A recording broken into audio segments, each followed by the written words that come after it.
La Biblia nos motiva a que pongamos bajo el microscopio todo según leemos en 1 Tesalonicenses 5:21 al 22. Pónganlo todo a prueba, pero quédense nada más con lo bueno y desechen todo lo malo. La palabra en el original griego que se usa para todo es paz, cuyo significado es cada todo, mientras que con el artículo definido tiene un sentido extensivo. Se refiere a cada elemento que se relaciona con el todo, uno y todos. Por lo cual podemos definir el versículo también de la siguiente forma: pongamos cada elemento que se relaciona con el todo a prueba y quédense con lo bueno y desechen lo malo. Esto no contradice ni se levanta en contra de los principios bíblicos, ya que, tomando la postura existencial de no leer acerca de un tema porque es del diablo, o por no averiguar porque me dijo mi líder espiritual que eso corrompe el pensamiento, nos hace en cierta medida ignorantes del conocimiento e ineptos para poder defender nuestra fe, nuestras creencias y, por ende, la verdad de Dios revelada en la Biblia. Recuerde que la Biblia habla de que defendamos nuestra fe, pero ¿cómo la vamos a defender si ni siquiera conocemos a qué argumentos nos vamos a enfrentar? En esta ocasión hablamos con Carlos Avilés, doctor en teología, antropólogo e historiador. Junto con él veremos y estudiaremos un poco acerca de la evidencia histórica, bíblica y científica acerca del fenómeno de los ovnis.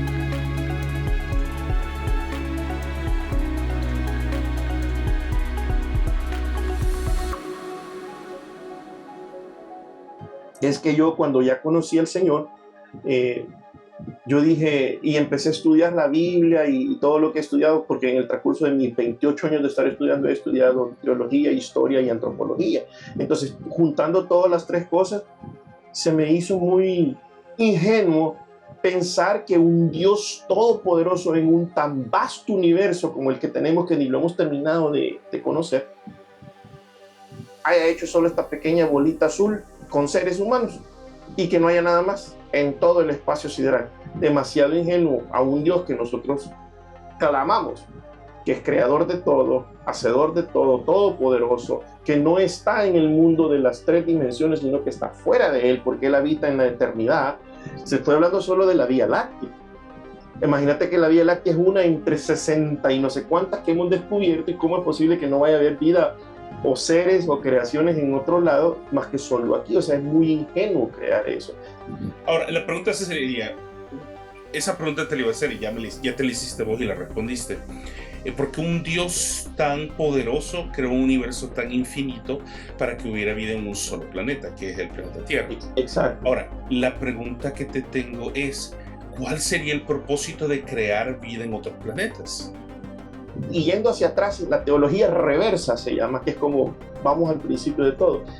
Sabemos por la Biblia que lo que es eterno, que siempre, y no se puede describir en palabras humanas, porque nosotros describimos todo en cuestión de tiempo, pero en la eternidad no hay tiempo. Fíjate que en la eternidad, yo he estudiado la eternidad, no hay espacio, no hay tiempo en la eternidad. Entonces, cuando hablamos de Dios, que decimos omnipresente, omnipotente, Él no tiene principio, es algo que la mente humana no puede concebir, que Él no tiene principio ni tiene fin.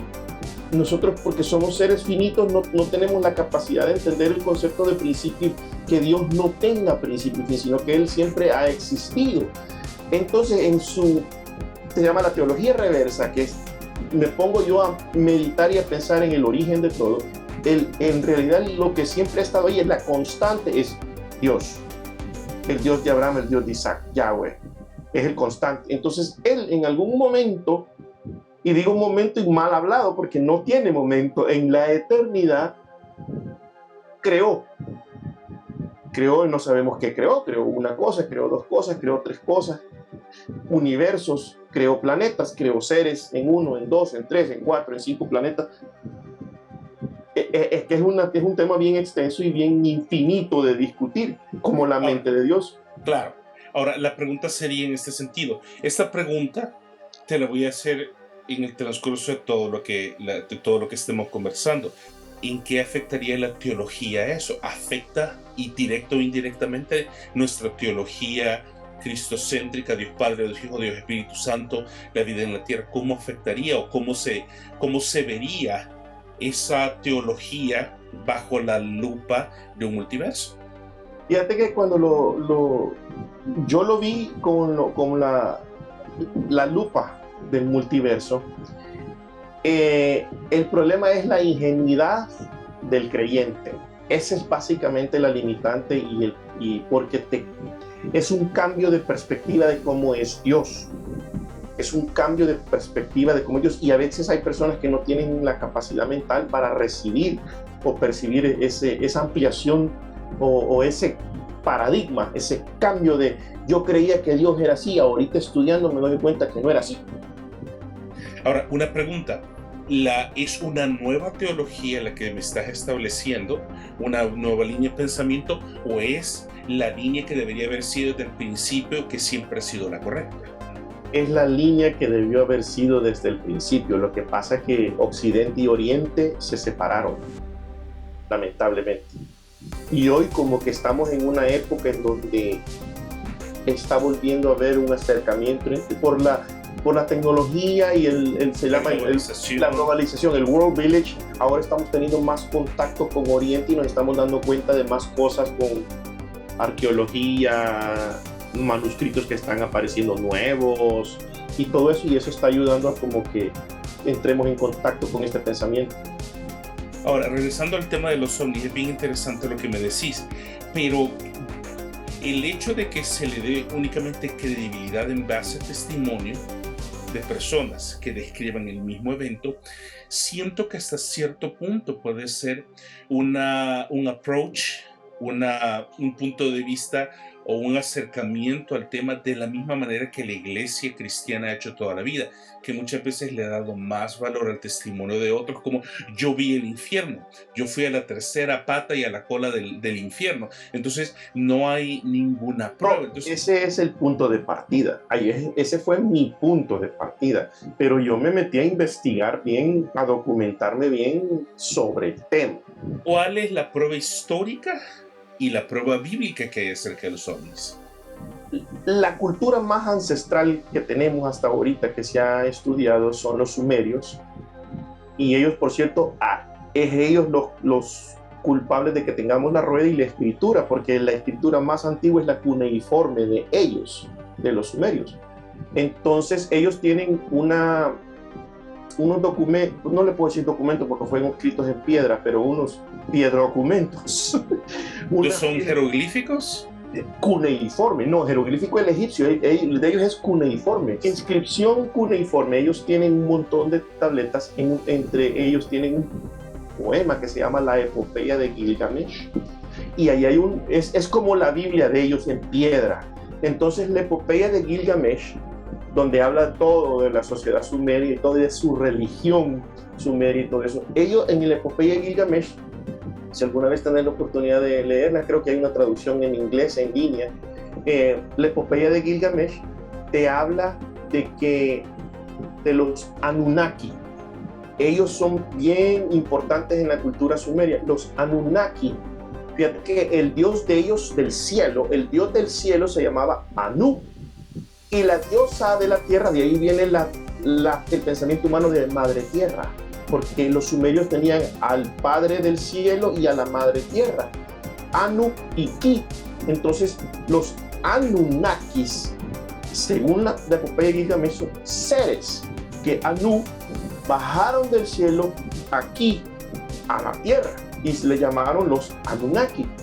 Curiosamente hay bastantes teólogos que hacen referencia a que los Anunnakis son los que en la Biblia aparecen como Anak, que viene con la misma raíz y el mismo término. Los gigantes, los hijos de Anak. Los gigantes, exacto.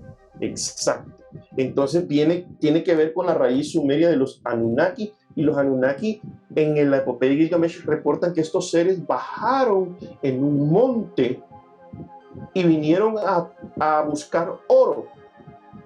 Los documentos cuneiformes de los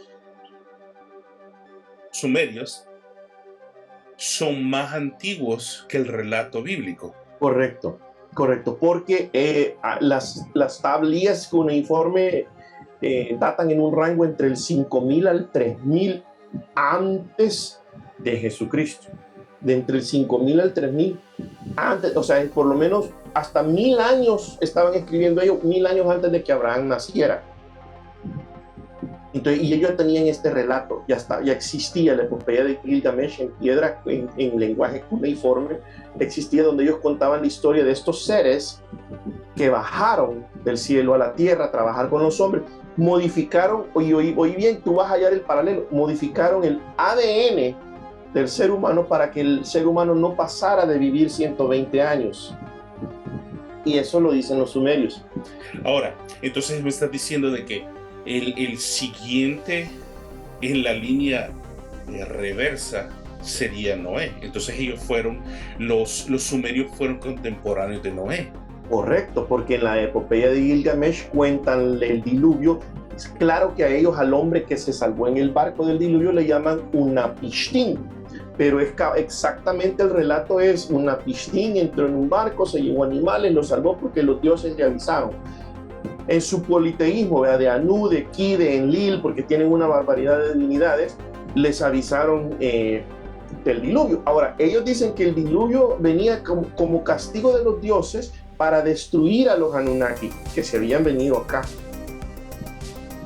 Pero tiene hasta cierto punto sentido ese relato, porque fue básicamente cuando se corrompió el ser humano y los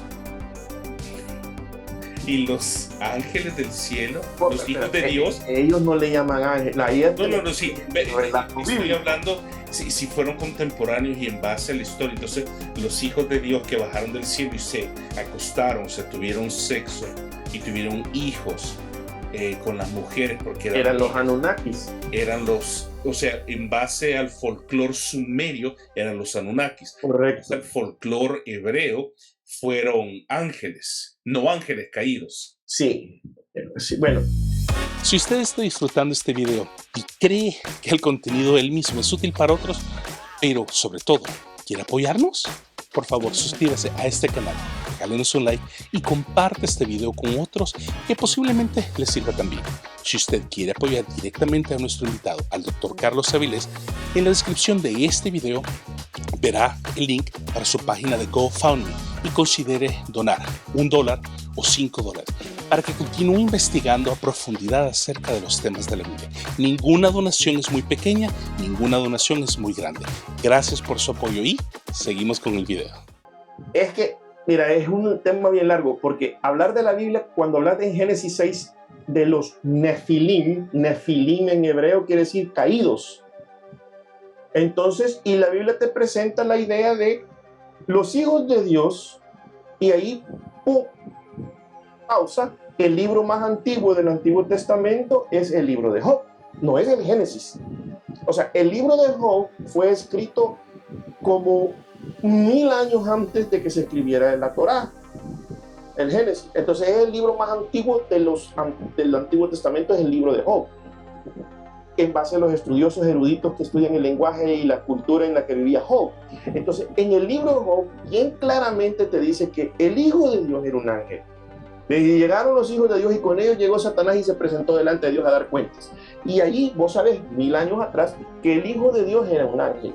Ahora, cuando Moisés escribe Génesis y dice, y los hijos de Dios vieron a las hijas de los hombres, automáticamente podemos hacer referencia a Job y decir, él está hablando de ángeles, porque dice hijo de Dios. Ahora, ¿está hablando de ángeles? Ese es el dilema que existe ahora, porque según los sumerios, estos seres, porque ellos no le llaman ángeles, le llaman seres que bajaron de allá arriba. Y por esa razón, como ellos bajaron de allá arriba, es que surge la idea de la Torre de Babel. Queremos subir de donde ellos bajaron. Ahora, entonces los sumerios eran parte de los que edificaron la Torre de Babel. Sí. Tiene que haber entonces registro en la Odisea de Gilgamesh. Tiene que haber registro de la Torre de Babel. Bueno, no es que no le llaman así, pero ellos sí quisieron subir de donde habían bajado los hombres. Ahora, es que este tema es bien grande, te voy a hacer un paralelo. El libro de Enoc te habla de los guardianes. Ahora, Enoc cuenta de estos guardianes que son los mismos del Génesis 6, ¿no? Porque aunque el libro de Enoc tiene relación con la Biblia, Enoc te habla de que estos guardianes descendieron también del cielo en el monte Hermón. Y eran los guardianes que vinieron aquí, y él coincide que se mezclaron con las mujeres y nacieron los gigantes. Bueno, la historia dice que los gigantes desaparecieron en el reinado del rey David. O sea, David fue como el rey que terminó de acabar a los que habían quedado después del diluvio. Que básicamente fue Goliat. Goliat, los de Anac, porque Goliat viene de una tribu, los Anakim, que son los hijos de Anac, vienen de otra tribu. Había como tres diferentes. O sea, Anac y Anakim. Los Anakim son los hijos de Anac, y que son los Anunnaki según hay dos expertos teólogos ahí como Brian Godawa que los asocia. ¿Por qué el libro de Enoc no entró dentro del Antiguo Testamento si aún Cristo mismo lo menciona? Porque lo consideraron que no era en la mente de los 70 jueces que fueron porque los 70 ancianos del Sanedrín fueron los que definieron el canon por lo menos unos 100 años antes de Cristo. Entonces, cuando ellos definieron el canon, sintieron que el libro de Enoc no era inspirado por este tipo de historias que tenía. Ahora, descubriendo las tablas de Sumeria, puedes hacerle un link a las tres historias, al Génesis 6, a los sumerios y al libro de Enoc. Entonces, el libro de Enoc en realidad debió haber sido parte del canon, pero en su momento los rabinos, porque ya habían rabinos en esa fecha, los rabinos que definieron el canon lo tuvieron por menos. Sí, porque eso fue exactamente en el tiempo de los 400 años de silencio. Sí, en ese tiempo es que surgió el canon hebreo completo. Ok, pero entonces en el caso, estoy ahorita trabajando con el libro de Enoc y obviamente porque sirve como paralelo para todo lo que estamos hablando, porque aún, pues lo mencionaste, el libro de Enoc lo menciona, y el libro de Hazer también es mencionado en el Nuevo Testamento, pero no fue tomado como parte del canon. Y obviamente a Enoc se le da la autoría del libro, así como se le da la autoría de Génesis a Moisés, pero Moisés no estuvo en el principio. ¿Cómo entonces se le reveló a Moisés el hecho de toda la creación? Bueno, ¿cuál es la posición teológica? La posición que a mí se me enseñó rabínica es que Moisés sale de Egipto, va al Sinaí, y cuando él subió al Sinaí, en esos varias veces que estuvo él arriba en el monte, pues Dios le reveló la Torá. De ahí vienen los rabinos, por eso dicen la Torá es revelada, inspirada por Dios y eterna y buena y todo lo que era útil para enseñar, para instruir, redarguir, porque Dios la dictó. Pero en ese momento, en esas escenas con Moisés, hay una en particular que, si no me equivoco, está en Éxodo, y al final de Éxodo, donde Moisés le dice, muéstrame tu gloria. O sea, Moisés le está pidiendo, yo quiero conocer todo de ti. Tu gloria es conocerte en todo, en totalidad. Y viene Dios y le dice, te voy a poner en la hendidura de la roca y yo voy a pasar por ahí, pero no vas a ver mi frente, sino solo mi espalda. Así la han traducido en español y en inglés, pero en las dos palabras que están ahí en hebreo, esa misma palabra que significa rostro, cara, frente, también significa futuro, porque es algo de adelante, del futuro. Y la que significa, verás mi espalda, significa también mi atrás, mi espalda, mi pasado. Entonces, hay una tradición rabínica que dice, es ahí donde Dios le muestra, le dijo, no te voy a mostrar el futuro, pero te voy a mostrar el pasado, y le muestra el origen de todas las cosas, y es donde Moisés escribe el Génesis. Ahora, entonces, ¿el Génesis se lo mostró Dios en la zarza ardiendo o en los 40 días que estuvo? No, en el monte Sinaí arriba, en los días que estuvo él arriba. Entonces, no está errado el hecho de que se le dé a Moisés la autoría de. Es que eso de que se le dé la autoría es una tradición, porque en realidad firmas no había en esos tiempos para que Moisés firmara al final y dijera, sí, yo lo escribí, aquí está mi firma, mi sello.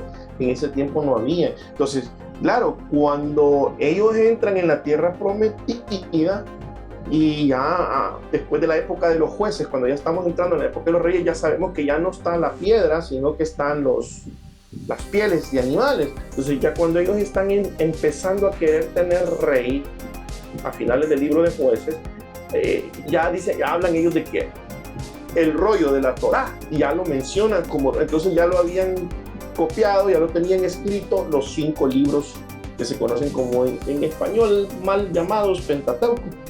En realidad es 25 de griego, entonces, pero es la Torá. Sí, tienes razón. Penta es griego y es una tradición hebrea. Pentágono, 5 lados. Exacto. Edificio de 5 lados. Ok, entonces regresemos a los sumerios y regresemos al objetivo principal. Ok, los sumerios y los ovnis.